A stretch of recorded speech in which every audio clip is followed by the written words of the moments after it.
Well, hello again, everybody. Dr. Arbeitman here. I am everything from the actor to the videographer to lighting and sound. Thank you for allowing me into your home. The purpose of this video is to give you sound ergonomic or work posture advice. And I was inspired to do this video because of the number of phone calls or text messages that I've been receiving where people, friends, family, and patients are now experiencing a whole new set of symptoms because their work habits have so drastically changed. Maybe they didn't have a desk job, but now they're sitting at a desk. Maybe they didn't have a good home workstation and they kind of rigged something up. Maybe they're spending more time and hours in front of a laptop or a monitor than they are accustomed to. So this has led to new pain syndromes starting to show up in places that they never were in their body because, quite frankly, the body isn't conditioned to do what it's being asked to do. So one of my friends called me yesterday and he said, I'm experiencing pain on the left side of my lower back at night. It's only at night. I've never had it before. And here's somebody that was working in New York City, going from building to building, constantly on the go, meeting to meeting, and now he's working at his kitchen table. And we made a few modification tips that I'm gonna share, and I got a text message today that the pain was gone last night. So consider this your telechiropractic. So I don't have a desk job, but I do have a desk and a computer and a monitor. And so let me show you just a few simple things to make you aware of your own workstation. So with the monitor, you want to make sure that it's eye level or above. So the more adjustable things are, where they can go up and down like this, the better. And so I have my monitor as high as possible when I'm reviewing x-rays. Now, we don't want our monitor to be here and our body to be here and we're working like this. Like, you're asking for a problem. So you want to make sure the monitor is squared off, that it's about eye level or above. If it's too low, I keep knocking over my little Atlas guy. If it's too low, then you're going to be looking down and you're putting a ton of strain here. And that's the problem with the laptops. And I'm going to have a solution for the laptop in a moment for you. But we're going to pick this up, have it centered. Now, the other piece is the keyboard and the mouse. I would definitely go for a wireless because, again, the more flexible and adjustable things are, the better you're going to do. If your keyboard is here and your arms are here, I call this Frankensteining. You're putting a ton of stress on your neck and your shoulders and your upper back.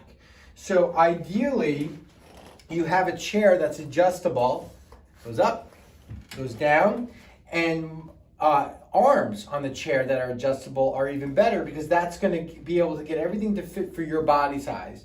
My arms don't adjust, but I have, and you probably can't see this, and I don't have a videographer here with me, you want your knee and your thigh to be at a right angle, like this, in the seated position.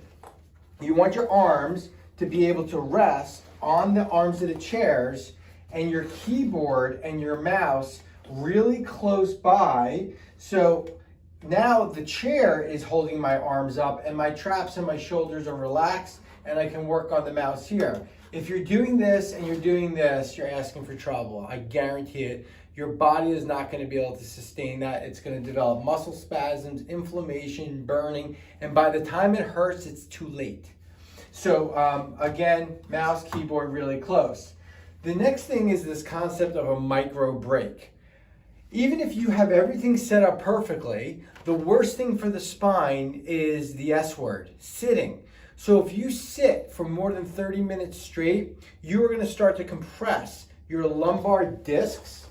That's these things, the soft cushions that go between the vertebrae and compress the nerves as well in your neck and your back. But here's the thing, if you get up every 30 minutes and not take a break, they call it a micro break because it's literally 3 to 5 seconds. If I get up, I'll probably go out of the camera for a second and I reverse my posture and then I sit back down, that unloads the spine. And the way I've always taught it to patients, there's a point where we all know this pen is going to snap. We're almost there.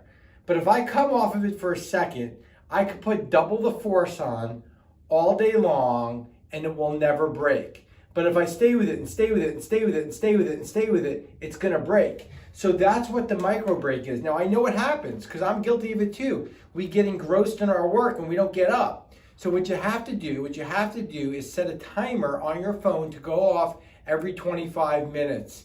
The Apple Watches do it. They say it's time to stand, and then what you do is you end up hitting dismiss. But you want to get up for that 3 to 5 seconds and sit back down. If you can take your phone call standing, if you can stand as much as possible during the day, that's going to be your best bet. Your Zoom calls, your phone calls, your meetings, all standing. And that leads me to the next thing that I want to talk about. I would definitely, I'm looking over there, I would set your computer and or your laptop to an external monitor like this. If you're going to be working at home for a while, which people are, you can just bring your keyboard and your mouse over, and I would find, I don't know if I'm out of the camera, I would find a table like this in your house so you can have a standing workstation. This is going to save your neck and back. And if you can go back and forth between the seated and the standing position, that's going to be your best bet. They make these variable desks. Many of you had them in your workplace. And you may want to make that investment now for your home office, and the variable desk will go up and down. But if that's not an option for you, this is definitely an option, and then you just kind of hook your computer up into a bigger monitor. And so if you have a laptop, instead of being curled from the couch over the laptop, you can hook a television into your laptop and just control it from that keyboard. And so this enables me to work in a standing position. And obviously I wouldn't be this close to the monitor. I'd probably have it here, so based on the size of the monitor, but this is just the way I have my office set up.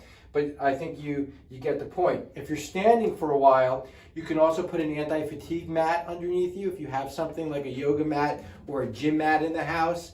And the other thing you can do is you can put a little, I used to say phone book, but we don't have those anymore, or a little step stool down right here on the floor. And by having one foot up on the step stool, or if you're at your kitchen counter, having your, open the cabinet door and put your foot on the, on the inside of the cabinet, that will take stress off your spine too.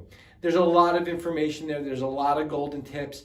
It doesn't take a lot to remove stress off of inflamed tissues. 1 or 2 of these little tweaks can make the difference between a good night's sleep and a bad night's sleep. And hopefully we're all going to be able to see each other soon, and we'll be able to start to work on your spinal mechanics and alignment sooner than later. But until then, I want to empower you to be able to help yourself. Stay positive, stay well. We'll see you soon.